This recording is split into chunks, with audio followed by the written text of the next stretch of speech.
Hello friends, मैं आंचल आज फिर से आप सबके सामने एक कहानी लेकर आई हूँ। तो चलिए शुरू करते हैं। बहू कहाँ मर गई? अंदर से आवाज़ आई। जिंदा हूँ माँ जी। तो फिर मेरी चाय क्यों अभी तक नहीं आई? कब से पूजा करके बैठी हूँ, ला रही हूँ माँ जी। बहू चाय के साथ भाजी भी ले आई। सास ने कहा, तेल का खिला कर क्या मारेगी? बहू ने कहा, ठीक है माँ जी, ले जाती हूँ। सास ने कहा, रहने दे, अब बना दिया है तो खा लेती हूँ। सास ने भजिया उठाई और कहा, कितनी गंदी भजिया बनाई है तूने। बहू, माँ जी मुझे कपड़े धोने हैं, मैं जाती हूँ। बहू दरवाजे के पास छिपकर खड़ी हो गई। सास भजिया पर टूट पड़ी और पूरी भजिया खत्म कर दी। बहू मुस्कुराई और काम पर लग गई। दोपहर के खाने का वक्त हुआ। सास ने फिर आवाज़ लगाई, कुछ खाने को मिलेगा? बहू ने आवाज़ नहीं दी। सास फिर चिल्लाई, भूखे मारोगी क्या? बहू आई, सामने खिचड़ी रख दी। सास गुस्से से, ये क्या है? मुझे इसे नहीं खाना, इसे ले जाओ यहाँ से। बहू ने कहा, आपको डॉक्टर ने दिन में खिचड़ी खाने को कहा है, खाना तो पड़ेगा ही। सास मुंह बनाते हुए कहा, हाँ तू मेरी माँ बन जा। बहू फिर मुस्कुराई और चली गई वहाँ से। आज इनके घर पूजा थी। बहू सुबह 4 बजे से उठ गई। पहले स्नान किया, फिर फूल लगाई, माला बनाई, रसोई साफ की, पकवान और भोज बनाया। सुबह के 10 बज गए। अब सास भी उठ चुकी थी। बहू अब पंडित जी के साथ भगवान के वस्त्र तैयार कर रही थी। आज ऑफिस की छुट्टी भी थी। उनके पति भी घर पर ही थे। पूजा शुरू हुई। सास चिल्लाती, बहू ये नहीं है, वो नहीं है। बहू दौड़ी दौड़ी आती और सब करती। अब दोपहर के 3 बज गए थे। आरती की तैयारी चल रही थी। पंडित जी ने सबको आरती के लिए बुलाया और सबके हाथों में थाली दी। जैसे ही बहू ने थाली पकड़ी, थाली हाथों से गिर पड़ी।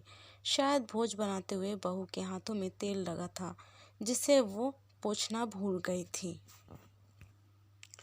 सारे लोग तरह तरह की बातें करने लगे। कैसी बहू है, कुछ नहीं आता, एक काम भी ठीक से नहीं कर सकती, ना जाने कैसी बहू उठा लाए। एक आरती थी, थाली भी संभाल नहीं सकी। उसके पति भी गुस्सा हो गए, पर सास चुप रही, कुछ नहीं कहा, बस यही बोल के छोड़ दिया, सीख रही है, सब सीख जाएगी धीरे धीरे। अब सबको खाना परोसा जाने लगा। बहू दौड़ दौड़ के खाना देती, फिर पानी लाती। करीब 70 से 80 लोग हो गए थे। इधर 2 नौकर और बहू अकेली, फिर वे सारा काम करती रही।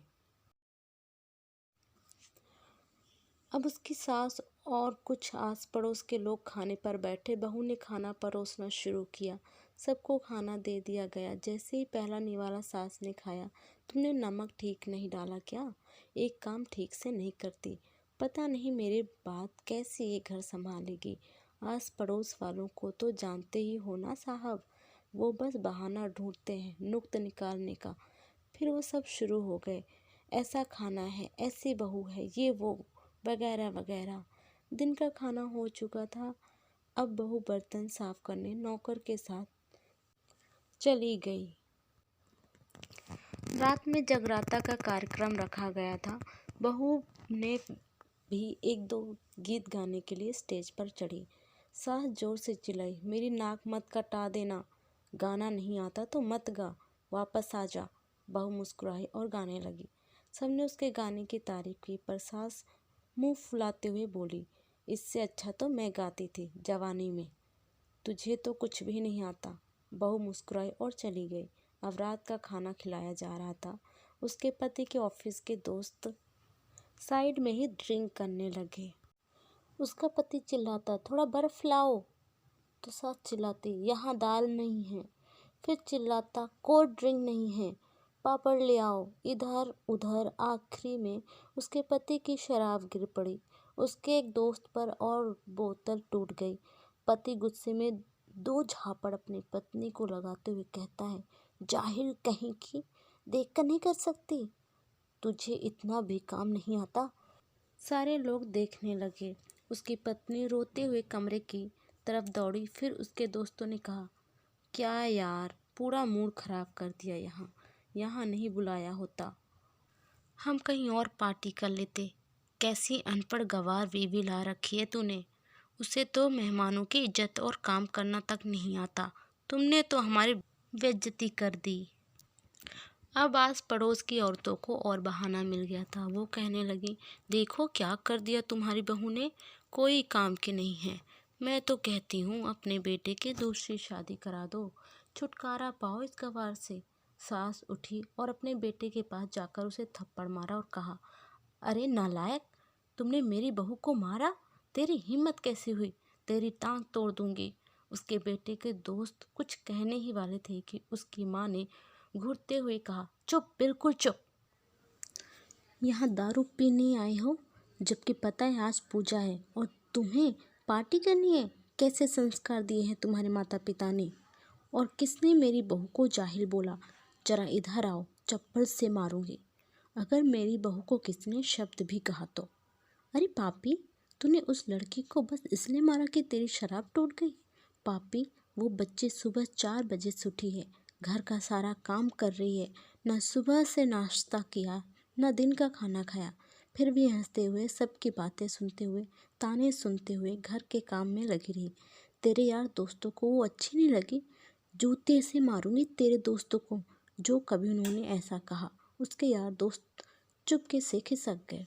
अब सास बहू के कमरे में गई और बहू का हाथ पकड़कर बाहर लाई। सबके सामने कहने लगी, किसने कहा था अपनी बहू को घर से निकाल के दूसरी बहू ले आना, जरा सामने आओ। कोई सामने नहीं आया। फिर सास ने कहा, तुम जानते भी क्या हो इस लड़की के बारे में। ये मेरी माँ भी है और बेटी भी। माँ इसलिए मुझे गलत काम करने पर डांटती है और बेटी इसलिए कभी कभी मेरे दिल की भावनाएं समझ जाती है। मेरी दिन रात सेवा करती है, मेरे 1000 ताने सुनती है, पर एक शब्द भी गलत नहीं कहती है, न सामने न पीठ पीछे। और तुम कहते हो दूसरी बहू ले आऊं। याद है ना छुटकी की दादी अपनी बहू की करतूत। सास ने गुस्से से पड़ोस की महिला को कहा, अभी पिछले हफ्ते ही तुम्हें मियाँ बीवी भूखे छोड़कर घूमने चले गए थे। मेरी इसी बहू ने 7 दिनों तक तुम्हारे घर पर खाना पानी, यहाँ तक कि तुम्हारी पैर दबाने जाती थी, और तुम इसे जाहिल बोलती हो। जाहिल तो तुम सब लोग हो, कोयले और हीरे में फ़र्क नहीं जानते। अगर आइंदा मेरी बहू के बारे में किसी ने एक लफ्ज़ भी बोला तो मुझसे बुरा कोई नहीं होगा, क्योंकि ये मेरी बहू नहीं बेटी है। बहू सिसकियाँ लेते हुए फिर कमरे में चली गई। सास ने एक प्लेट उठाई और भोजन परोसा, बहू के कमरे में खुद ले गई। सास को भोजन लाते देखा तो बहू ने कहा, अरे माँ जी, आप क्या कर रही हो, मैं खुद ले लेती। सास ने प्यार से ताना मारते हुए कहा, डर मत, इसमें जहर नहीं है, मार नहीं डालूंगी तुझे। तुझे नई सास चाहिए होगी, पर मुझे अभी भी तू ही मेरे घर की बहू चाहिए। बहू ने अपनी सास को रोते हुए गले से लगा लिया। सास भी रो दी पहली बार और कहा, चल खाना खा ले। फिर मजाक करते हुए कहा, फिर मेरे पैर दबाने चली आना, और ये ख्याल मन में मत लाना कि मैं सास पैर बोलती है, किसी दिन मैं इसका गला दबा दूंगी। क्योंकि कभी मैं भी यही सोचती थी। दोनों खूब हंसने लगती हैं। दोस्तों, ये थी आज की कहानी। कुछ रिश्ते बहुत मीठे होते हैं, बस बातें कड़वी लगती है। तो ये थी आज की कहानी। आप लोगों को कैसी लगी प्लीज़ कमेंट में बताएं, और लाइक, सब्सक्राइब, शेयर करना ना भूलें। अपना प्यार और सपोर्ट बनाए रखें।